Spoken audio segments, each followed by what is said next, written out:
Hey guys, welcome back. We're here for another rendition, superstition of Thumb on the Pulse. This is going to be episode 13. Who would have thought we would have made it this far? I appreciate y'all coming back for my weekly news segment called Thumb on the Pulse.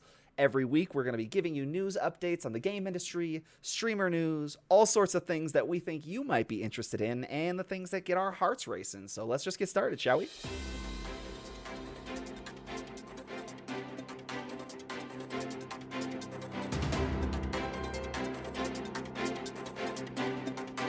We don't have that much to report on compared to last week. This week, we're trying to keep it short and simple. That way we can deliver news on the most important stories, or at least the most interesting stories that we found while we were researching. We being myself, Thumbspasm, and of course my lead researcher, Eternalfoxfire. We all know and love. With that, we're going to dive into the news as we always do, with a little bit of gaming console news. Jumping right into the first bit of console news that we have, Nintendo has... I don't know if you want to call this made an announcement or made an anti-announcement, but basically over the last few months there have been lots of rumors about a Nintendo Switch Pro. The idea behind this theorized and rumored Nintendo Switch Pro is the fact that Nintendo has the intentions, there's air quotes there, the intentions to come out with a Nintendo Switch Pro, giving gamers the opportunity for things like a 60 frame per second rate, a full true high definition experience, if not adding in graphics cards and things like that to help with 4K opportunities, basically turning the Switch into what next-gen consoles already are. Now, I don't think the intention is to make them as beefy or graphically inclined as, let's say, a PS5 or an Xbox Series X, but again, the rumors are out there, and these rumors are based on data miners. These rumors are based on a lot of insider information, thinking that there will be a new Nintendo Switch Pro coming out sometime. Nintendo, however, has been quite close to the chest with a lot of this information. They're keeping a lot of things hidden in regards to a new console. Lately, though, they've been coming out not just hiding information, but blatantly denying information, or blatantly denying any leaks that have come out in regards to the information towards a Nintendo Switch Pro. We did report last week on the release of the newest design for the Nintendo Switch, which is the multicolored, Mario colored themed Switch console coming out in time for the 25th anniversary of just about everything. However, that's the only announcement Nintendo's formally made. That's the only announcement Nintendo's intending to make, and they have been quoted specifically saying they are, quote, not planning to make an announcement anytime soon. Now, with that, they did say they don't plan on making an announcement, so it still leads a lot of these, for lack of a better phrase, Nintendo conspiracy theorists to believe that there is development happening on a next-gen console for Nintendo, but all business reports showing that Nintendo's sales are doing just fine with the current Switch, if not exceeding expectations. A lot of information on the Nintendo Switch Lite that just came out relatively recently. All of these things point to the fact that there probably won't be a new Nintendo Switch at least for another year or two. Would it surprise me if Nintendo Switch comes out with a Pro before the holiday season? It's possible. Honestly, we've made a lot of predictions on this channel and in this show, and a lot of them have been accurate. I don't see it happening. The only way I see it happening, if for some reason Switch Lite sales plummet from now until, let's say, July, like midway through the fiscal year, and Nintendo's desperate to make a splash in revenue, I can maybe see the idea of a Breath of the Wild 2 / new Nintendo Switch Pro coming out. But again, I reiterate, it's not looking very likely, especially with all the comments that Nintendo's coming out with lately in regards to that specifically. Moving on next from Nintendo, a little bit more console news, or again, lack thereof news. Xbox did release another statement saying that they are still in short supply of the Xbox Series X consoles, regardless of whether it's the main version or the smaller version. Microsoft had already warned us that at least until April they'd be in short supply, but now they're pushing that back from April, May to June. We'll see if they push it back to July, August. I wouldn't doubt that Xbox, or at least Microsoft in general, will be warning us of this shortage until right before Christmas. And then right before Christmas, they'll be like, hey, guess what? We just found a bunch, and we're pumping them out as quickly as we can. However, I've got my own conspiracy that Microsoft and Sony are working with scalpers, so who knows what the hell's going on. But just know, if you're intending on getting an Xbox Series X, April at the earliest is the next time you should probably go looking for one. June at the latest is when you'll probably start seeing them actually come out. You guys know how much I love talking about lawsuits and legal stuff, business news, and things like that. I'm always excited to report on a good lawsuit. Legal things that are happening with game developers kind of really intrigue me. Yes, kind of really intrigue me. Valve is currently under fire in two different regards, actually. We're going to focus on one of the lawsuits that was brought to them, but this is the second lawsuit that has been put in front of Valve in the last, 2 weeks. This particular lawsuit alleges that Valve Incorporated is abusing the Steam system by, again, in quotations, by creating an artificial barrier for entry for other game developers. Now, this one took a while for me and Fox to really wrap our brains around, but let me kind of read a little bit from a report here. Attorneys at the Ohio-based law firm states that Valve's most favored nations clause in its Steam distribution agreement forces developers to agree that the price of the PC game on the Steam platform will definitively be the same price the game developers sell their PC games for on other platforms. The attorneys are noting that Valve is abusing this clause by making it difficult for other platforms such as Epic Games, such as Origin, such as Microsoft Store, for that example. All of those, is making it very, very difficult for them as PC game sellers to compete against Steam.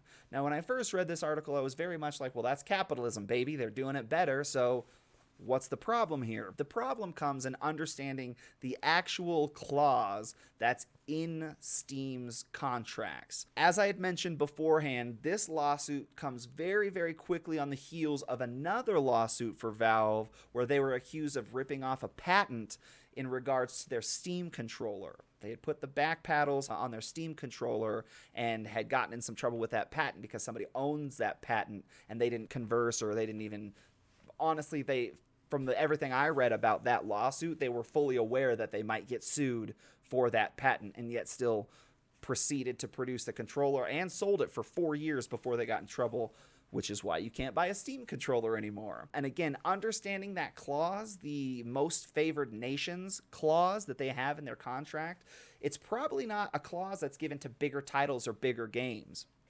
that are universally accepted and universally desired. Basically, from what I could gather, when Steam gets approached by, let's say, an independent game developer or one of the smaller game developers that are out there in the market, they get approached by this company and they say, hey, we want to sell our game on Steam. Obviously, we want to sell it on Steam because it's the biggest platform available, the most notable, how did the article put it? The most ubiquitous PC sales platform that exists is Steam. When you're approached with the agreement from Steam that contains this most favored nations clause, that you have to dictate a price that Steam buys the game from you for, and because you signed the contract and given this price to Steam, you can't change that price that Steam bought the game from you for to somebody else. Like, you can't sell it to a smaller company for a smaller price. You can't sell it to a bigger company for a bigger price. Ultimately, not giving the opportunity to these developing companies or small developers to competitively shop their game around to other platforms. It's very, very confusing, and it very much is not giving all of these other platforms opportunities to buy games and sell games that Steam buys and sells at competitive prices. It's basically a lawsuit to stop Steam from becoming a monopoly. Again, we had talked about in the research meeting for this story about monopolies and how Steam isn't really a monopoly yet, but they're well on their way to becoming a monopoly. But this lawsuit is present and active in the hopes of stopping that from happening, which honestly is good for everybody, for Steam and all the other platforms. So hopefully there isn't too much repercussion on Steam, too much financial stress to where it goes under, because heck, that could happen too. After all of the news we've just presented you, it's mostly just fun, entertaining, new games, fun stories to come out. So let's see what happens here. New games that have been released already since the last news story. We did get information on Resident Evil Village. We actually reported on it last news story, which was a couple weeks ago, but we were reporting on it during the Capcom Resident Evil showcase, which was a lot of fun. We actually had some people in chat last news story kind of bring us new and late breaking news as we were reporting on the Village, but most of our report last week regarded the lovely 9-foot-plus tall vampiric matriarch of the Resident Evil Village storyline. Come to find out from all the information that was released during the showcase, as well as some other news, that she has daughters. This whole game takes place in this like mansion castle type grounds area. Our first real extended look was mostly based on the combat system and also how close that first person action style fighting is to the Resident Evil 7 Biohazard game. They've got an increased scale of enemy and variety to the game. We've got a look at a lot of hordes. We've got mangy hooded rat men in pitch black dungeons. We've got full-on werewolves in the game. We've got shed-sized monsters that are wielding giant hammers. The vampire women. All sorts of not necessarily Resident Evil style creatures. Granted, with Biohazard, they kind of went outside of that a little bit. However, I'm super, super excited to see this game, see it develop, and see kind of get the teasers as it starts getting closer and closer to the release date, which it will be released on May 7th, 2021. They did already release the demo, and you can pre-order it now. So if you want to get a taste of Resident Evil Village, feel free to search for that demo. I know I will be after the news story, or at least after stream today, because I'm super, super excited for this game. It's been a grip since I've been really excited for a Resident Evil game, and I'm excited to be excited about a Resident Evil game. It should be a really entertaining experience, and I'm really excited to get my hands on a copy of this game. This game, however, I'm just going to straight jump into it, no crazy clever segue or anything like that. This game is intriguing. As Eternalfoxfire put it out to me when she was introducing me to this idea, this game kind of came out of nowhere. Video game developer Fantastic reveals a first look recently at this MMO title. It's called The Day Before. The gameplay trailer features player versus player action and player versus environment actions, which is really, really neat. Watching the trailer, I couldn't get over the fact that there was elemental icons in the bottom left corner of the screen. It just had me enthralled. But we will put that up on the YouTube page so you guys can watch the trailer with us as we're talking about it. This game is set in a post-apocalyptic America, which has been ravaged by a virus that has left most people just flesh-eating husks of humans. The developers are shooting for a basic kind of middle ground of what would have been The Division crossed with The Last of Us.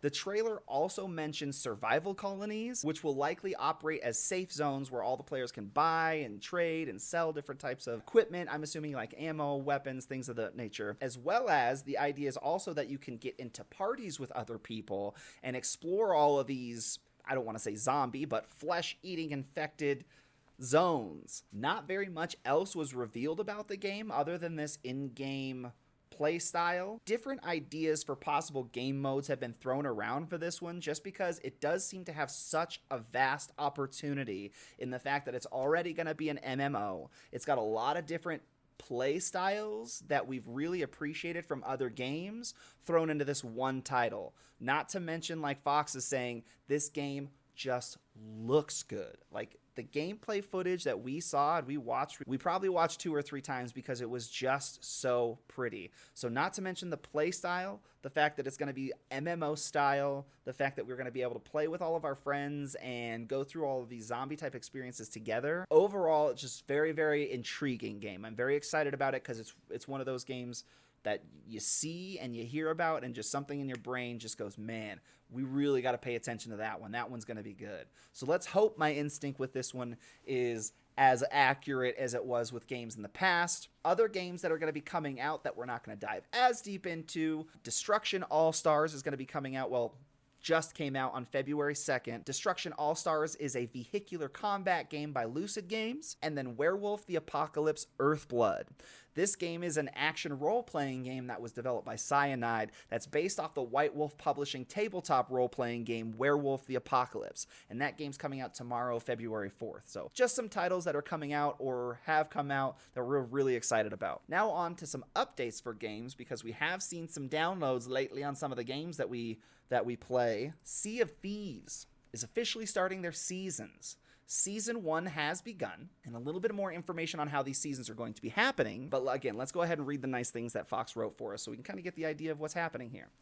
Each Sea of Thieves season is going to run for roughly 3 months, about the same amount of time as most other seasons in like Battle Royales and things like that, during which time players will be able to earn up to 100 levels of what's called Renown. By completing adventures and challenges, each level will deliver different types of rewards, including gold and doubloons. Nope, it's not doubloons, it's doubloons. And maybe cosmetics and things like that, weaponry. Dedicated players have the opportunity to earn more items that include things like exclusive seasonal rewards and optional plunder, pass things. A premium reward track is also available if you purchase one for 999 ancient coins, which is approximately 10 real human being American dollars. The Battle Pass was added in order to add some sort of sense of progression to the game. I know a lot of people had noticed, including the executive producer Joe Neat, that people were getting frustrated with the lack of sense of completion with this game and the fact that you seem to be doing things quite repetitively. The quote from Joe is, "We know how frustrated some of you have felt when something's gone awry and you've lost loot. So seasonal play is there to let you make progress and leave satisfied every time you set sail." Which in my opinion is the appeal of the game, right? You go, you fight, you get booty, you fight to keep it, and then if you're successful, you get to keep and cash it in at the end, right? Like that's how I saw it, but who knows? Maybe there was a sincere concern that people weren't leaving the game with their loot, and now hopefully this will solve it. We definitely know it's going to make Sea of Thieves a ton of money, so we'll see how this progresses. Anybody out there is interested in getting the Battle Pass, please comment down below, and hopefully we can get your opinion on it and see how you feel about it. In Animal Crossing this month, we've got lots to look forward to. There's going to be some little things, some big things. Obviously, Valentine's Day is during the month of February, so on February 15th, we will get Pave, the peacock. They'll be coming to your island full of dancing, fun surprises. You may even get some different colored feathers, special surprises from the peacock, who knows. So that's going to be one big thing. Also, there's going to be Festival clothing, new dance reactions. On Valentine's Day, we should be seeing some Valentine's items. We definitely will be seeing different things and different surprises for Setsubon, which is the Japanese bean throwing festival. I didn't know this until I was approached this information today. Basically, the bean throwing festival in Japan is a traditional way to cleanse the bad spirits from the previous year and welcome in all of the good spirits for the new year. Also, other items referencing things happening around the world. There might be some New Year's celebrations from different parts of the world celebrating their New Year's. There may be some football items. I didn't look to see if there were Groundhog's Day items. Supposedly, some of these items will change color and pattern daily, so check back often if you see any of these specialty items and you want to pick them up for your island.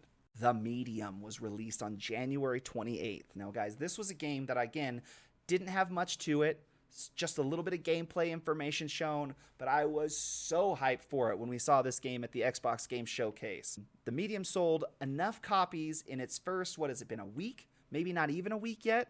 Sold enough copies in its first week to cover the cost of the creation of the game and all of the marketing for the game. This third-person horror game that employs a mixture of fixed camera angles that are super reminiscent of like early 1990s genre-type classics. Also has first-person bits where you investigate different objects for clues. There's split-section options that simultaneously show you on one world and you in another world, a ghostly, supernatural underworld type thing. There's tons of puzzles in this game, and it's a super stealthy type game too, so I'm really, really hyped on it. Y'all know that I don't necessarily love the stealthy games, but I'm really, really big fan of the puzzle games. We've downloaded it at PC. This will be a game we're playing on stream soon, hopefully.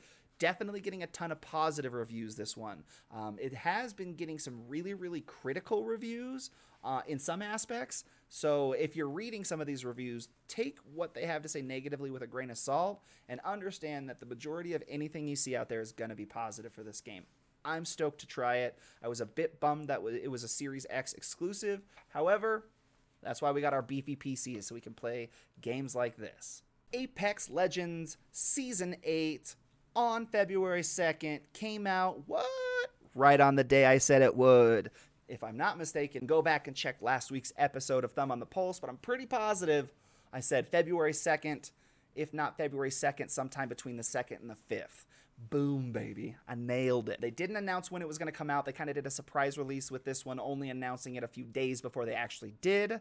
But Season 8, like we talked about last time, did introduce a new battle pass, a new weapon, gold magazines, in an attempt to continue to expand Apex's lore and meta. So hopefully, if you haven't seen the trailer for Apex Season 8, we'll try to play it in the YouTube video up here. However, it was very in-depth in regards to a new story. This new character brings a whole new level of chaos to King's Canyon.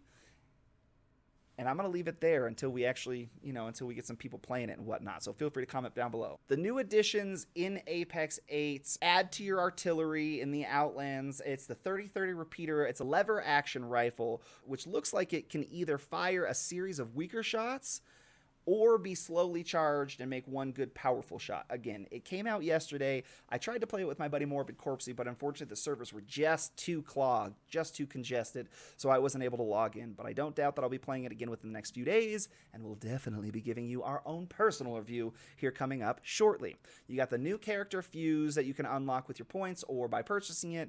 So all in all, a pretty solid update to Apex. Again, on the smaller side for updates, though, so not a lot of huge changes.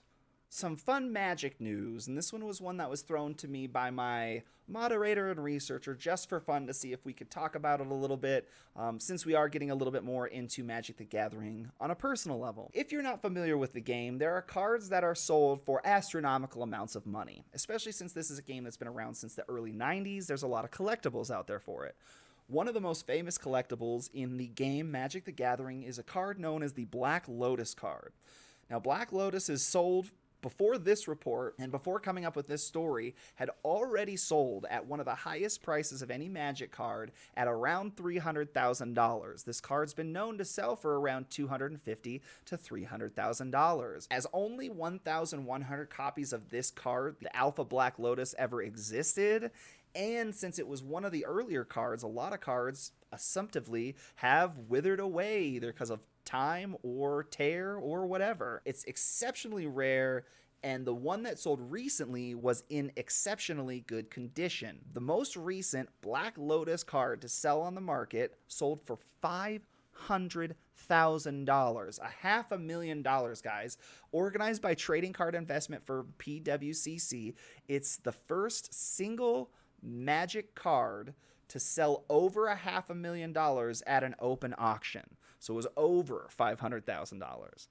Other collectible card games may have sold for more, usually unique single printing cards, but if they did, there's no public record of it. Because Black Lotus, as a single card, not being the only card of its kind in its existence, selling for $500,000 kind of puts Magic collectibles on another tier in comparison to any other card game out there. So the fact that this sold for so much is absolutely crazy. More fun news. Fall Guys, new season, kind of. Fall Guys has been notorious for doing these half seasons or these mid-season updates. So now we're coming out with season 3.5. My favorite part about Season 3.5, not to mention 40 variations of existing levels. Of course, we're getting new costumes and lots more new stuff. We're also getting a brand new name to this season. Fall Guys has been super active on their Twitter accounts, utilizing their fans and their followers to help perpetuate the popularity of the game and really continue on in its jovial nature. A lot of the previous titles for season updates have included a lot of common slang. Most importantly, the word yeet. Season 3.5 is called Stop with the Yeets Name. Name it anything else, just don't include the word yeet. Please, I'm begging you. Season 3.5. Fall Guys just cracks me up every time, all the time. I can't wait to get back to playing that game and putting it into our regular rotation. Community Tuesdays, if you want to swing on by the stream and request that we play it together, please do. I would absolutely love to. And rounding out the news segment with a little bit more Nintendo news, we did report on Super Nintendo World opening, or at least announcing their opening as to be February 4th. However, With the doors closed to this until that point, as well as travel continuously being restricted from other countries to other countries, there have been a little bit of hesitation in how popular Super Mario World will be. A little hesitation in who gets to see it and how we'll get to experience it. Well, question this no more, folks. Thanks to a group of creative Minecrafters, the park will soon be open online. The park you will be able to experience from the comfort of your own home in a little game we all know and love called Minecraft. There's a gentleman named Dippy22, a famous Minecraft creator. He is involved with Planet Minecraft. He's been actually working on a one-to-one faithful recreation of the upcoming Super Nintendo World in Japan at the Universal Studios. Right now, it's currently not completely finished. He's working diligently on it every day, but it's sitting right around 45% completion, and the pictures we've seen so far are looking quite good. This being one of them here. Lots of pictures available online, so if you want to go ahead and search it, we'll put links down below to where you can see those pictures. Also, he's got a Discord available if you want to contribute to this project, which could be even more fun. If you join the Discord available from the link down below, you'll be able to implement your knowledge, implement your skills, and maybe try to help build Super Nintendo World, Mario, Minecraft, Park. If you'd like to participate in building Super Mario World Land Japan Park Minecraft Digital Edition, hit up their Discord. I'm sure he could use the help. Anyways, folks, that is Thumb on the Pulse for today. We'll be back next week with another edition. I hope you guys enjoyed yourself, and I hope you guys had a good time, maybe learned something. But that's the news and information that we learned by putting our thumb on the pulse. I hope you guys have a great rest of your evening, and we'll see you next time.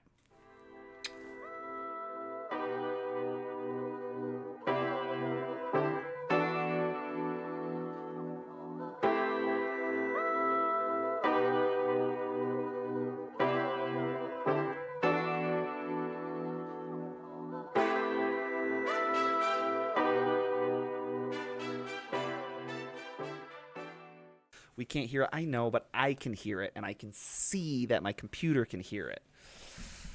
It's all the psychosis in my head, Fox. Okay, I've got a better idea. It ain't happening, Rev. I can't smoke during the news. Otherwise, I look like Tommy Chong, and I do the news like this. As soon as this is all over, big, fat bong rip.